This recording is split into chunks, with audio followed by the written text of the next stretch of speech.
Hi everyone, my name is Kelly and welcome to my brand new channel, The Fussy Baker.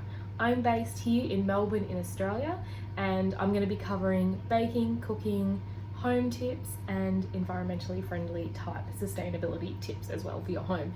Now I live in a small 1-bedroom apartment, so sometimes I just don't have the space to do bulk cooking even though it's just me. So my channel will focus on some smaller portioning that you can do, but it's also something you can freeze if you have the space. Now today we're going to kick it off with a Christmas ornament recipe. It's super easy to make and it's not a salt-based dough, it is a white dough so that your ornaments come up with the white sort of finish. You can paint them afterwards or gloss them. I haven't, I'm just leaving them as matte, and I'm actually going to use them as name tags on people's presents, and if they choose to, they can go and hang them on their tree later. So let's get started. Alright, so the first thing we want to do is preheat the oven to about 125 degrees Celsius, that's here in Australia. For Fahrenheit, it's about double that, so around about 250. So to get us started, we want just a small saucepan on the heat. Now mine is gas, so yours might be slightly different. We want a medium heat and we're going to add corn flour, bicarb soda or baking soda and water and stir it. Now I'm making half the recipe because I've already made a batch earlier, so I'll just be using half the ingredients, but I'll link the full recipe below. So for this half portion we want half a cup of baking soda or bicarb soda depending on where you are. We want a quarter a cup of corn flour, and we want around about a quarter and a half of water. So we'll just add that in here. Again, I'll put the full recipe down below, not the half recipe. So now we're just going to turn that on to a medium heat and stir constantly. Initially stir it all together. I like to use the sort of plasticky coated spatulas. I find it a little bit easier just to scrape it off the bottom. So it's gonna, once you mix it all together before it's actually started cooking, it's just gonna look like this sort of thick cream milk consistency. Now you will see it's gonna start to bubble. Sorry for the shadow there. It's gonna start to bubble around the edges and it will get quite foamy. So you'll see here it is getting quite foamy. It's starting to get a little bit thick on the bottom, and we're just going to keep stirring for a little bit longer. Okay, so I've just turned the heat off. You'll see here it's this very stodgy type dough. It's very much, as the recipe below explains, it's kind of like a dry mashed potato. Alright, so now what we're going to do is we're going to put this into a bowl and cover it with a damp tea towel, and then let it sit until it's sort of easy to touch. It's not quite so hot. Alright, so you can put it in any sort of bowl that you like. I've just got this plastic one here, and I've just put it in the bottom, and then I'm going to cover it with a tea towel that I have dampened and wrung out a little bit, and that's just so that the dough doesn't dry out. Because it's full of cornstarch, it will dry out very quickly otherwise. So just sit that on top, doesn't matter if it's touching it or not, and we'll just leave that to sit here for a little while it cools off. Okay, so I've taken the tea towel off the dough. It's been sitting for about half an hour, and we've got what looks like an actual proper dough. So we're going to put some corn flour on the bench and give it a roll out. Okay, so I've just put a little bit of corn flour down on the surface. So now if we take our dough from the bowl and we just give it a little bit of a knead like we would if we were kneading a bread or a pasta or anything like that. Now when I first have taken it out of the bowl, there are some little crispy bits, so don't worry about that because they will very quickly work back into the dough. So you'll know it's done because it will be this smooth ball, which I'll show you in a moment. This dough is great to work with kids. It's not a sticky dough as such, so if the kids wanted to, they could do this part themselves, the kneading, if they were old enough, I suppose. The cutting and things might be best left to adults, but you know, when we get to the part where we imprint, which I'll show you shortly, they could easily be doing that. Or again, if they do want to paint them or anything like that, they could be doing that as well. I won't paint in this instance, but yeah, that's an option as well.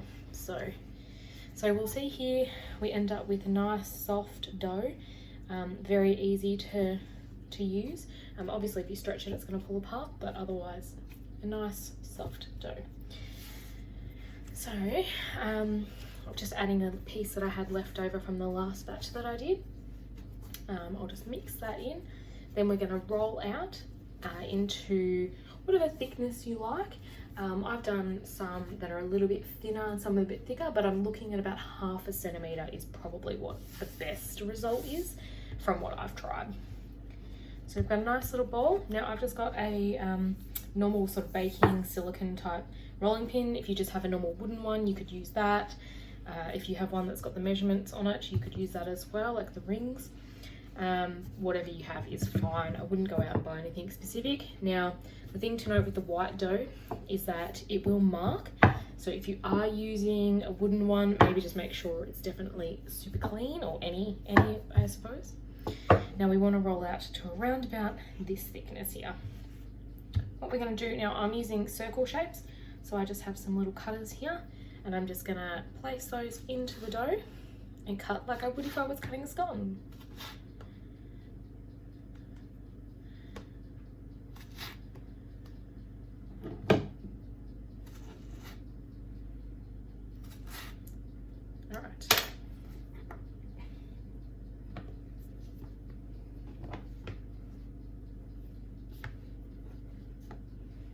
So now we've got our 6 rounds just here.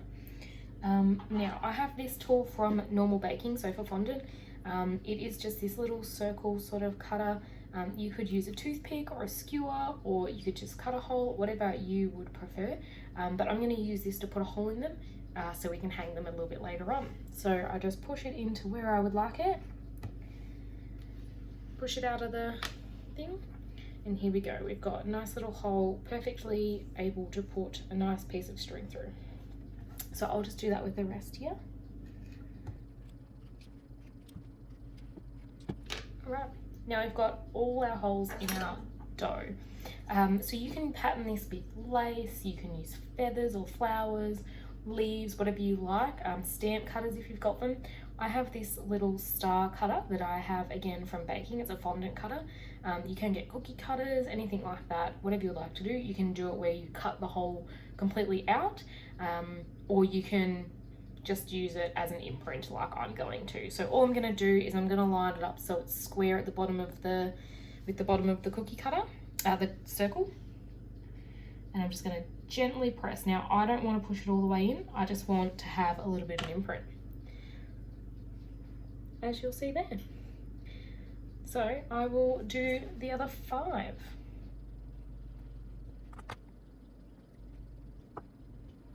Perfect.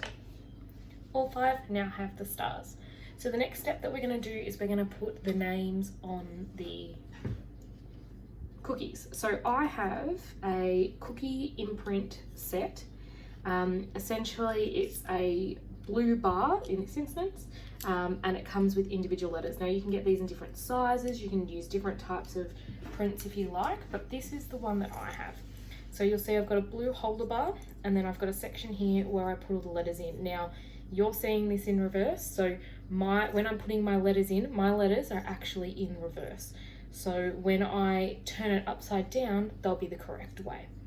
So I'm just gonna go ahead and stamp a few names that I have. I did preset them out just to make it a little bit easier, but obviously it's just a little bit time consuming putting them on and off the bar. But yeah, I'll go ahead and do that now.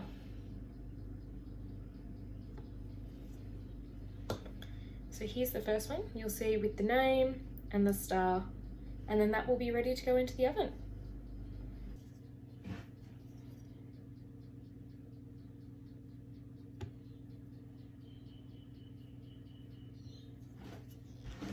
Here we go, so we've got 6 finished here. So what I'll do is I'll pop these on the oven tray ready to go in the oven, and I'll do the next little batch out of our dough. Alright, and now they're in the oven, so we'll leave them in there for around about half an hour.